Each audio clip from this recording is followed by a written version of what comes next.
na mtazamaji wa Rai TV pamoja na Mamboleo Online TV. Leo ni tarehe 6 ya mwezi wa 5 mwaka 2025 na ilikuwa inasikilizwa kesi ambayo ilikuwa ikimkabili Tundu Antipas Lissu, mwenyekiti wa Chama cha Demokrasia na Maendeleo Chadema, kesi ya uhaini ambayo ilikuwa ikimkabili. Na tarehe 24 kesi iliamuriwa kusikilizwa kwa njia ya mtandao, na mtuhumiwa aligoma kesi hiyo kufanyika kwa njia ya mtandao, akitaka kesi hiyo isikilizwe kwa yeye kufikishwa mahakamani. Na kesi iliahirishwa mpaka siku ya leo ya tarehe 6, na leo mawakili wamefika kuja kusikiliza kesi hiyo, mwenendo wa kesi hiyo, na leo wametoka na shauri kwamba kesi itasikilizwa tena tarehe 19 ya mwezi wa 5 mwaka 2025, lakini haitasikilizwa tena kwa njia ya mtandao kama ilivyokuwa imeamuriwa hapo awali, lakini mtuhumiwa atafikishwa hapa mahakamani moja kwa moja na kesi hiyo itaendeshwa kwa yeye kuwepo mahakamani. Na watu wamepewa nafasi ya kuhudhuria mahakamani, lakini kwa kuzingatia misingi pamoja na sheria za mahakama, kwamba watakapofika basi waje kwa kufuata utaratibu, wasifanye fujo na vurugu ambazo zitapelekea wao kuonekana kama wamekuja kufanya fujo na sio kusikiliza kesi. Leo tarehe 6 ya mwezi wa 5 2025, mahakama ya hakimu mkazi wa Dar es Salaam katika eneo la Kisutu ilikuwa chini ya hakimu mfawidhi Muhini, ilikuwa inatoa uamuzi wake kuhusiana na hoja ambazo zilikuwa zimeletwa na upande wa utetezi kuhusiana na kitendo cha mahakama kuamua kuendesha kesi hii kwa njia ya kidijitali au kimtandao, na kusababisha mteja wetu Tundu Antipas Lissu kutokuletwa mahakamani Ukonga. Sasa ilikuwa ni hoja za utetezi kwamba haki ya msingi ya mteja wetu ya kusikilizwa inakuwa imekiukwa, kwani katika hatua ambayo kesi imefikia, ambako ni tayari ni katika kuchukua maelezo yale ya awali au kusikiliza maelezo ya awali kuhusiana na kosa lenyewe, sheria ya mwenendo wa makosa ya jinai inataka kwamba mtu huyo awepo mahakamani na aweze kusikilizwa na kuweza kusaini nyaraka ambazo zinahusika kuhusiana na hoja ambazo zinakubalika na hoja ambazo zinabishaniwa, na mwisho wa siku ziingie katika kumbukumbu ya mahakama. Sasa upande wa mashtaka walikuwa wamesema kwamba kile ambacho kilifanywa ni sahihi kabisa na mahakama, kwamba kesi inaweza kusikilizwa hata mshtakiwa ikiwa ndani, na kwa maana hiyo basi mshtakiwa huyu mahakama haijakosea kwa kuamuru kwamba kesi hii isikilizwe kimtandao mnamo ile tarehe 24 ya mwezi wa 4 mwaka 2025. Sasa hizi ni hoja ambazo zilikuwa zinabishaniwa. Upande wa utetezi ulikuwa umeainisha vipengele vingi sana: haki ya mteja kusikilizwa, kuonana na mawakili wake, haki ya ndugu na jamaa na marafiki na umma kuweza kushiriki katika hiyo kesi, na vile vile matendo ambayo maafisa wa magereza walikuwa wamezuia mawakili wasiweze kumuona mshtakiwa kule katika gereza la Ukonga. Katika uamuzi wake hivi leo, hakimu Muhini amesema kwamba kile ambacho kilifanywa na mahakama cha kuamuru kwamba kesi hii isikilizwe kwa njia ya mtandao kilikuwa ni sahihi, kwamba kanuni zile ambazo zimetengenezwa na jaji mkuu zinaruhusu, na kwamba zilikuwa zikiuki kitu chochote kile. Lakini akaendelea kusema kwamba mahakama hii haina mamlaka ya kuweza kuamrisha afisa magereza namna gani ya kuweza kukaa na huyo mshtakiwa kule magerezani. Basi akasema kwamba hiyo ni swala ambalo alikuwa mbele yake. Lakini akaja akatoa amri, akaja akasema kwamba kwa kutokana na kuzingatia ibara ya 13 ibara ndogo ya 6A ya Katiba ya Jamhuri ya Muungano wa Tanzania, na mazingira ambapo mteja amekuwa au mshtakiwa amekuwa akikataa kushiriki katika kesi hii kwa njia ya kimtandao, na kutokana kwamba kuna nyaraka mbalimbali ambazo zitakiwa kusaini mwisho wa siku kesi inapokuwa imesikilizwa, basi misingi ya haki na misingi ya kusikilizwa kwa kesi kwa misingi ya haki inadai kwamba mshtakiwa Tundu Antipas Lissu aletwe mahakamani Kisutu na aweze kusikilizwa, kesi yake isikilizwe mbele ya pande zote, kwamba upande wa utetezi, upande wa mashtaka, na vile vile mahakama iwepo, umma uwepo uweze kuhudhuria kesi hiyo.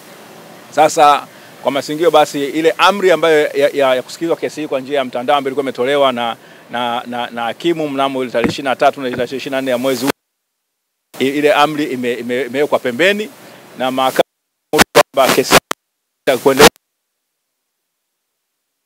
mwezi huu wa 5 2025 itasikilizwa kwa njia ya mshtakiwa kuwepo mahakamani.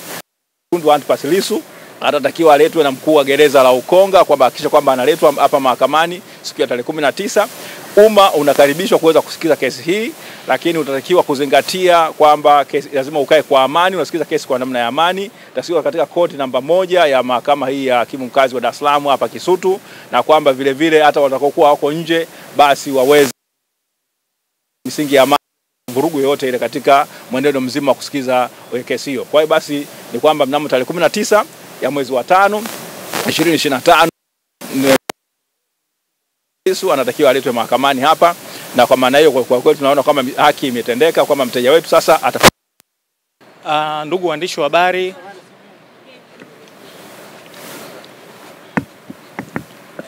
wa habari, na mahususi kabisa wa Tanzania kwa ujumla, raia kwa kipekee kabisa, uamuzi huu wa mahakama ya hakimu mkazi Dar es Salaam iliyopo Kisutu kwa sababu kubwa moja, ni uamuzi ni uamuzi ushujaa wa mahakama.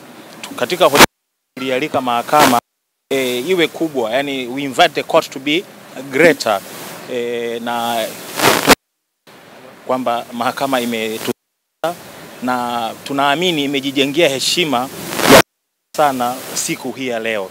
Heshima hii ni kama akiba ambayo naamini itatumika kwa muda mrefu sana. Kwa hiyo kwa kipekee kabisa tuishukuru mahakama kwa ujasiri, tumshukuru Mheshimiwa Muhini na tumuombee aendelee kuwa na ujasiri huo, kwa sababu kesi hii kama tulivyosema inafuatiliwa na watu wote wa ndani na nje ya Tanzania. Kwa hiyo heshima hiyo hajajengea Tanzania tu, hata nje ya Tanzania, kwa sababu wote mmeona kulikuwa kuna toka Mheshimiwa Lissu afikishwa mahakamani kumekuwa na international observers kutoka taasisi mbalimbali, East African Law Society, mabalozi.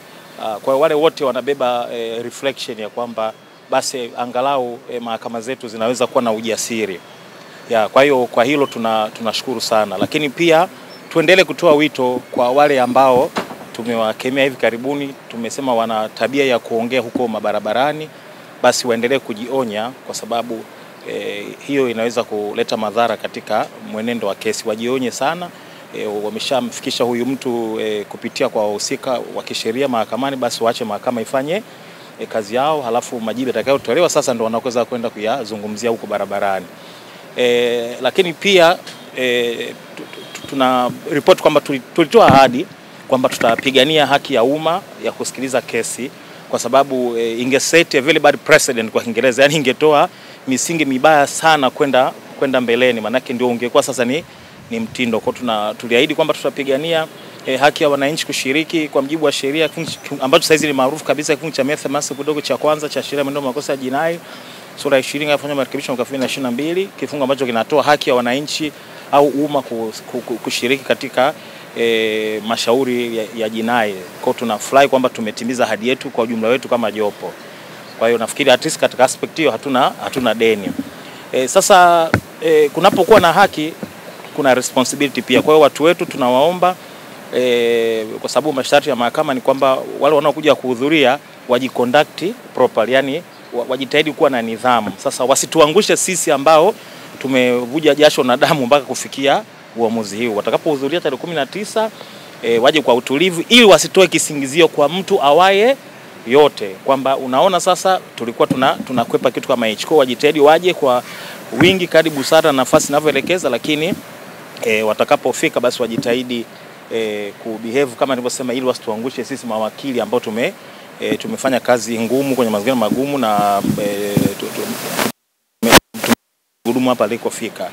Tunawashukuru pia waandishi wa habari kwamba pamoja na magumu yote ambayo mmepitia, tunajua baadhi yenu mlikuwa physical assaulted, mmezuiwa. Tunafahamu kwa mfano kuna mtu mmoja sitaki kumtaja jina lake, alizuiwa kabisa na askari fulani kwamba wewe hutaruhusiwa kuingia. May take up that matter huko kazini kwake, wamewasiliana na taasisi ambazo zilimzuia.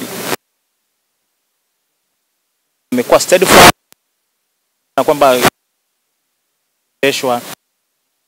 tafsiri yetu ilikuwa ni ya kificho, lakini nyinyi mmetusaidia sana kudisseminate mwenendo huko nje na mpaka kila mtu Kwa hiyo mchango wenu ni wa muhimu sana tu, lakini pia tunawapa pole kwa yale yote. Basi zaidi hayo natakia kazi njema na Mungu akituongoza kutana tarehe 19 mwezi wa 5. Ni hayo tu. Kutoka katika eneo hili la mahakama ya hakimu mkazi Kisutu jijini Dar es Salaam, mimi ni Abutwalib Mustafa wa Rai TV pamoja na Mamboleo Online TV.